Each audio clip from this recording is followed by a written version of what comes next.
Would you believe it? 15 minutes into the second half. The first shot in anger. Beppe Dossena. His first goal in the league this season, and what a time to get it. What a way to get it. Sampdoria can see the championship here. They've been pinned in their own penalty area. And then within seconds, they're a goal in front. And what a goal. Vialli made all the running. And Beppe Dossena did all the scoring.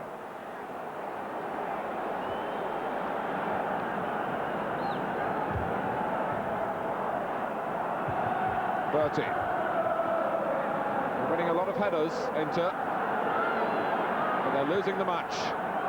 And if they do that, in everything but the mathematical sense, they will lose the championship. Vialli has got it through to this pacey player, Lombardo. It is no exaggeration to say that he had the title there. Surely Inter wouldn't have come back to win the match from being 2 goals adrift.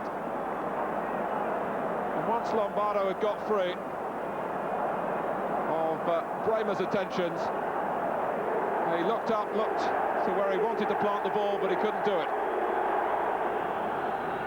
Klinsmann. Oh, and Sampdoria got too many players in there. Berti. Delia, what's he going to make of this? Berti believes he's got a penalty. And I think he has.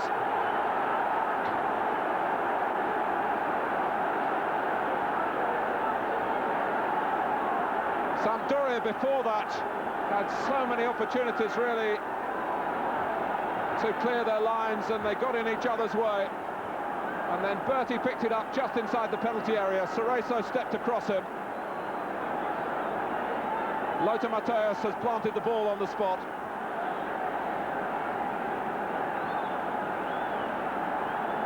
Drama upon drama.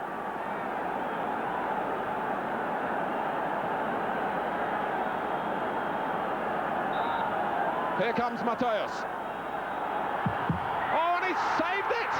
And Matthäus, as the ball rolled fractionally free, got to it, but could only get it wide.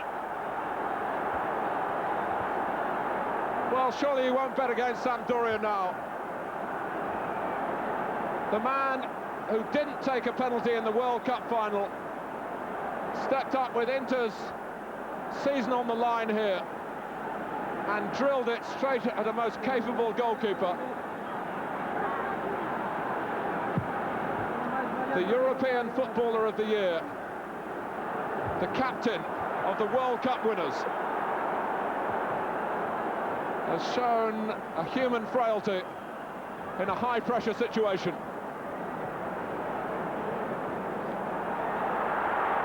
And on we go with Vialli, but not for long.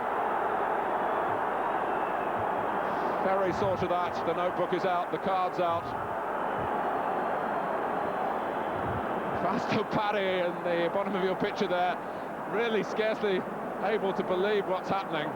It's a feeling shared by Trevor Francis and myself. Well, Parry was looking for the referee to send him off with a professional foul, as he was the last man. But I think that would have been a bit harsh, as I felt the penalty was. There were 1 or 2 penalties prior to that, but I think Berti was certainly looking for that penalty, and Cerezo was very unfortunate to be given a penalty against him. So here comes Pizzi in place of Stringara. We're in the 24th minute of the second half. A second half in which Sampdoria have taken the lead and Inter have wasted several opportunities to score before that, then a golden opportunity to equalise when Matthäus failed from the penalty spot.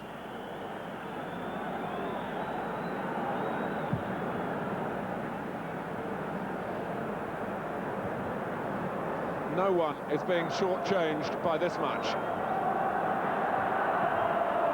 Klinsmann.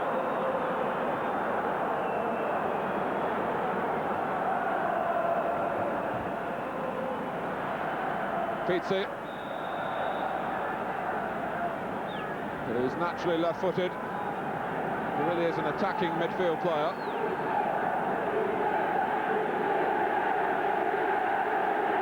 Bremer takes the free kick.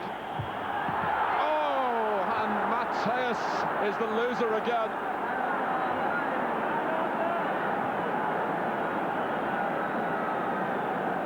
As Bremer whipped it in.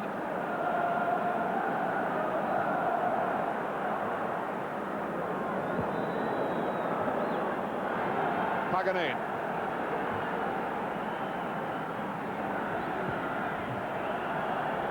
Oh, and Klinsmann was still competing for that. Manini knew that it was going to stay in play. While Paliuka, I think, felt that it could have gone out. There's Bonetti still waiting for the call, and you can't take a corner from there.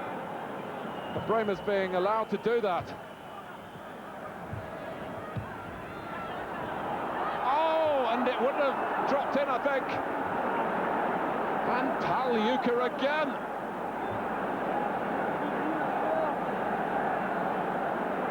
It's almost a coaching class of goalkeeping skills. Had to move his feet quickly to backpedal. And that was a difficult bounce up on the chin, says the referee. Vialli's chin. Referee absolutely perfectly placed. Bianchi. Bertie's in there. And Sampdoria, we've seen them strike with venom on the break in other matches away from Genoa than this one, and they needed to play it right then. And now men like Pari and Invernizzi are out of position and need to be covered. And Manini was there.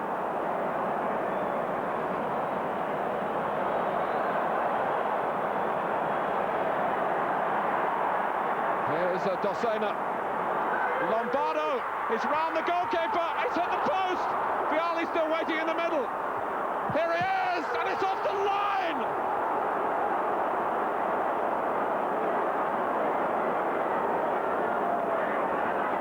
In years to come, people will be saying, I was here, I was at that game. So much that will live long in the memory.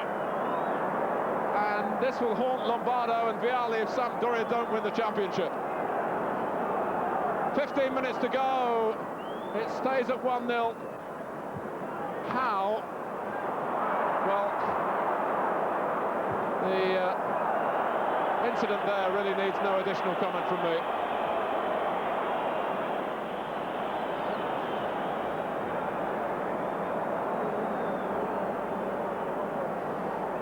Grown men, hardened football watchers, are scarcely able to turn their eyes to this, and surely it's two this time.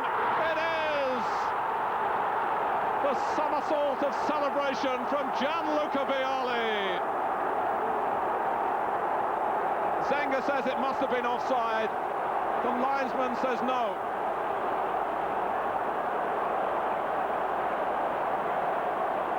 They're up and running off the Sampdoria bench. How did he stay calm enough in this cacophony here in the stadium? But Vialli did. His 18th goal of the season. Well, not even a full season for him.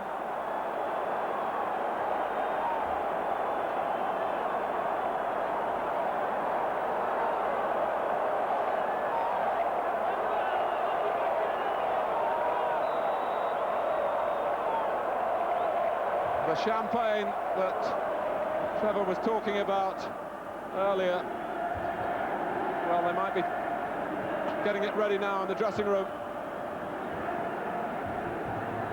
Poor Inter, you have to say, they've done enough, as Trapattoni will I'm sure tell you, they've done enough to win this game 2 or 3 times over.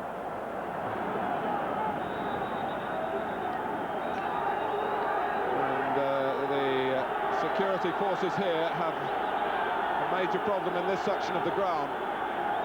There are 7 minutes to go. And of course, there have been occasions where crowd behaviour has influenced the verdict on fixtures, and they will say the Milan section of support in the city, the AC Milan section, that Napoli got an unfair advantage in that respect last season, and Pagliuca, who's had shots raining in from on the pitch, is now getting pelted from behind the goal, and Matthäus trying to bring some sanity to this, and Zenga as well. This is no way to lose. That's the message that Matthäus is trying to impart, and they're trying to rip up the seats to hurl them onto the pitch. And if law and order isn't restored there quickly, I wonder whether the players might have to go off before this match is finished.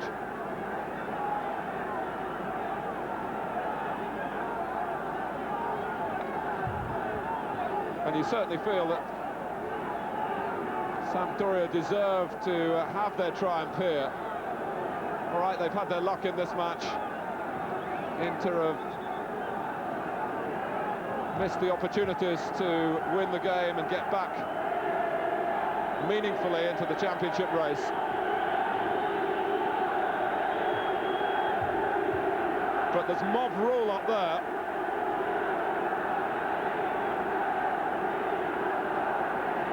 And just look at the debris on the playing surface.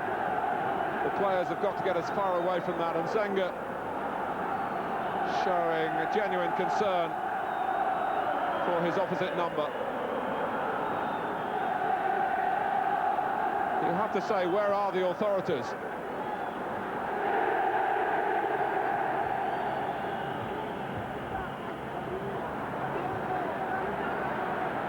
Trevor, sum it up for us if you can.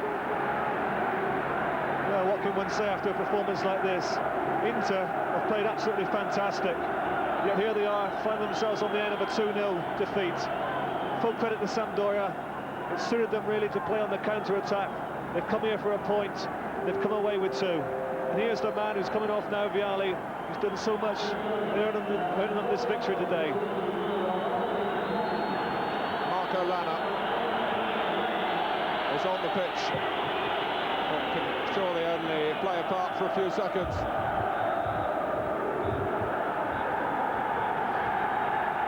The referee Delia, who sent off Bergami and Mancini, who gave Inter a penalty when they were 1-0 down, which Matthäus, of all people, missed it. Well, it was saved by Pagliuca, who had a fantastic game. Vialli, the scorer of the second goal, the creator of the first for Dossena. We'll have to wait a week or so for it to be confirmed mathematically, but take it from me, Sampdoria are the champions of Italy for the first time, and they've sealed a success in the most difficult of circumstances. Boskov adds another trophy to his catalogue of successes. Zenga this time is a loser, and Inter, although the players did them proud, have been let down by their supporters.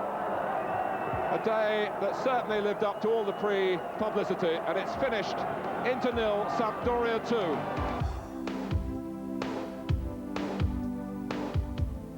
We start our roundup with one issue definitely decided. Bologna are relegated all season. They've had problems with goalkeepers. Pilato embarrassed here by Diego Fuse's free kick for Fiorentina.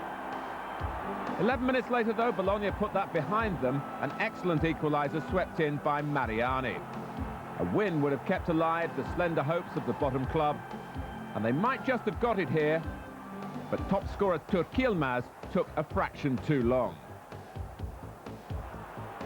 Fiorentina have almost ensured their own survival, just one defeat now in their last 6 games.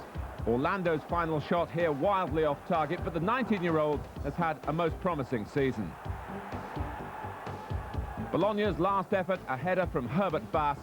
They reached the quarter-finals of the UEFA Cup, but that will be forgotten now in the sadness of relegation. Cesena are only awaiting confirmation of their sentence to the second division, and more signs in the San Paolo Stadium of the new Napoli.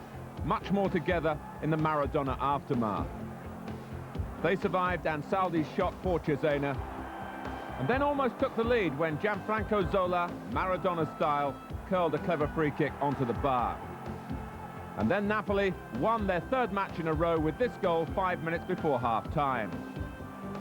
Venturini crossing from the right, and Giovanni Francini beating goalkeeper Fontana to the ball.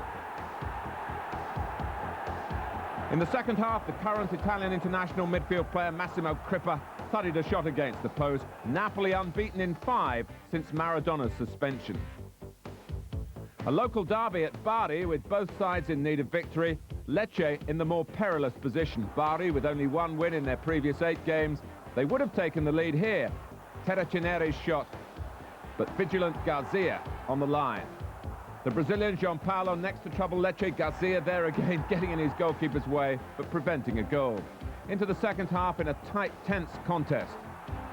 And Lecce cracked here with Ferri fouling Cookie.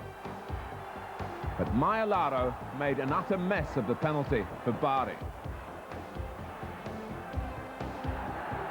Pietro Paolo Viris came much closer with this Lecce free kick before a stormy sequence. Bari's Brambati sent off for a second bookable offence. But Lecce quickly down to 10 men themselves when Garcia collected a red card. 6 minutes from time, a goal for Bari. Soda the scorer. But like the sendings off, that was quickly cancelled out. A brilliant strike from Pasculi, a point apiece, but it's not looking good for Lecce. Nor for Pisa, who started the season in a short burst of glory. Some progressive play from Pisa against Lazio. Simeone with plenty of space, a fine cross, Padovano's header, wrong-footing the goalkeeper, but landing the wrong side of the post. Pisa pressing again with Simeone in the thick of it once more. And after 7 games without a win, Lazio was short of confidence. Ruben Sosa changed that. The goalkeeper and the bar stopped the Uruguayan scoring here. But then his party piece free kick put Lazio back to winning ways. Sosa hit the bar again. There could be quite a squabble at the set pieces if he plays in the same side as Paul Gascoigne next season. But Pisa probably won't be in the same division. The great escape is still coming from Cagliari. Still not totally secure, but showing again in Genoa their vast improvement. Cornacchia first to a deflected free kick and catching out goalkeeper Braglia after just 7 minutes. Cornacchia is a defender, and he was soon back in position. His deflection stopping what looked a certain equaliser from Thomas Scuravi. Cagliari's goalkeeper, Yelpo, is certainly playing his part, keeping out this cross shot from Carlos Aguilera, and then refusing to be bamboozled by Branco's Brazilian free kicks. Yelpo had no chance with this Genoa goal. Torrente on target spectacularly, and it's 1-1. 5 minutes later, though, Genoa forgot to mark Francescoli, and Cagliari's character showing through again as they regained the lead. Genoa are chasing UEFA Cup qualification, and they peg back Cagliari a second time. Scuravi's 13th goal of the season.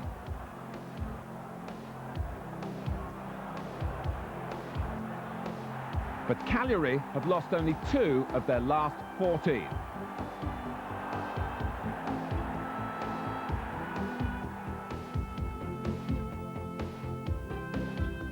Like Genoa, the priority for Parma and Torino is European qualification. It led to the second goalless meeting between the two sides this season. Ozio with the early Parma opportunity. The home side making the running, Gambaro, their energetic left-back, troubling Torino, and the shot coming in from Quaggi.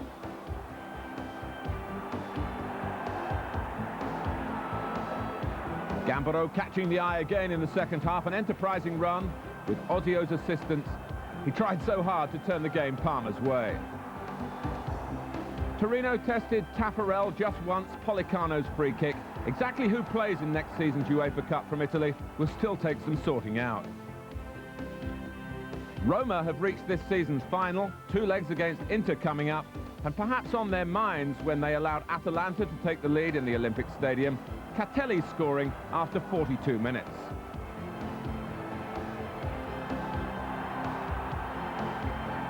Roma came out much stronger in the second half. Without Rudi Voller, but Rizzitelli took on the number 9 shirt with pride, forcing an own goal from Bonacina.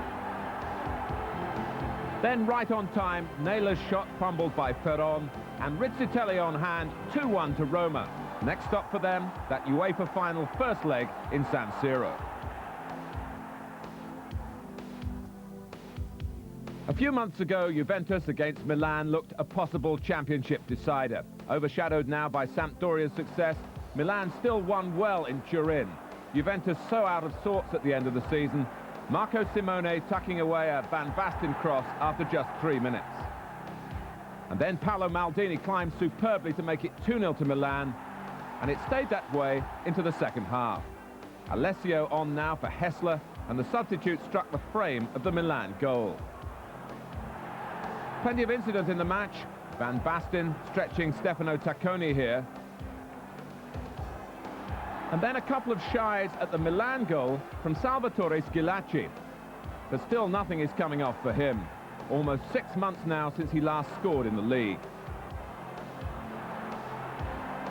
How Schillaci must have envied Alberigo Evani, who rounded off this stylish Milan move with a quite superb left-footed volley to make it 3-0 12 minutes from the end.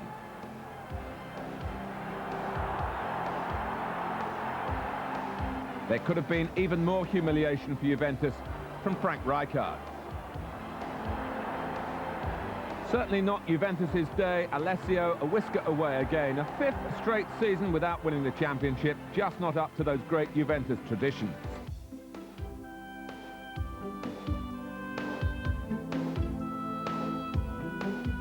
Well, let's look first of all at the bottom of the table to confirm that Bologna are the first of 4 clubs to go down. Cesena are virtually doomed, and there's not much hope for Pisa. Cagliari are still holding off Lecce. Barring a sensational Sampdoria slump, the title is theirs. They're 4 points ahead of Milan, who move above Inter, just 3 games to go. Milan do have the easier matches to come, at home to Bologna and Parma, and away at Bari. Sampdoria are away to Torino, then at home to Lecce, and finally away to Lazio. A gap's opening up too at the top of the scorers charts, and amidst the intensity of that dramatic afternoon in Milan, the 2 leading scorers in the league had vastly contrasting experiences. Lothar Matthäus has had a marvellous year, but he wasted that penalty for Inter at such a crucial stage of the game.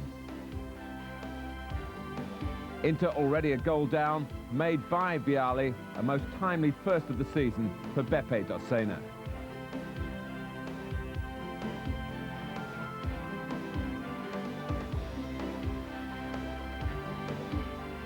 And then Gianluca Vialli claimed his 18th goal in 23 games. He served Sampdoria so loyally when other lucrative offers have come his way, and now he's so close to the ultimate reward.